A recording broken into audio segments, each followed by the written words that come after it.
montrer sa passion, voilà.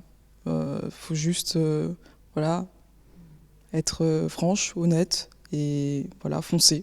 Faut pas avoir peur. Et puis même si on stresse, c'est pas grave parce que le stress c'est un bon signe, c'est-à-dire que justement on a tellement envie de rentrer dans cette école que forcément l'émotion prend le dessus et il faut pas avoir honte de ça. Tout se ressemble et je pense que c'est important de venir avec sa propre singularité, ses expérimentations et de se dire ok, je sais pas ce que je fais plein de trucs, mais je sais où je veux aller, je sais que j'ai envie de faire ça et je pense que c'est aussi la détermination. Quelque chose qui est très important, c'est la générosité en fait dans les propositions qu'on va présenter pour intégrer l'école.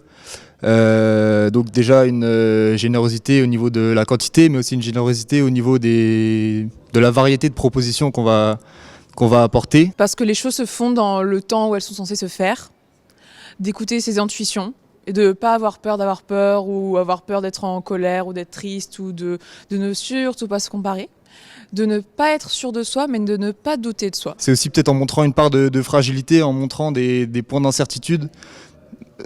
C'est en montrant aussi ces parties-là, c'est en se révélant aussi un peu que on peut donner en fait aussi aux artistes enseignants l'envie de nous suivre en fait dans nos projets. Un peu d'expérience à côté, avoir même un job à côté, même un stage. Mes conseils pour intégrer l'école, ce serait de faire vraiment un dossier 100% honnête sur votre pratique et de tenter l'école avec vraiment votre propre particularité. Et confiance en toi, écoute pas le bruit du monde parce que les gens aiment beaucoup parler, mais tout ça est très subjectif, donc fonce et tu verras les résultats. S'ils ne te prennent pas ici, ils te prendront ailleurs et c'est comme ça.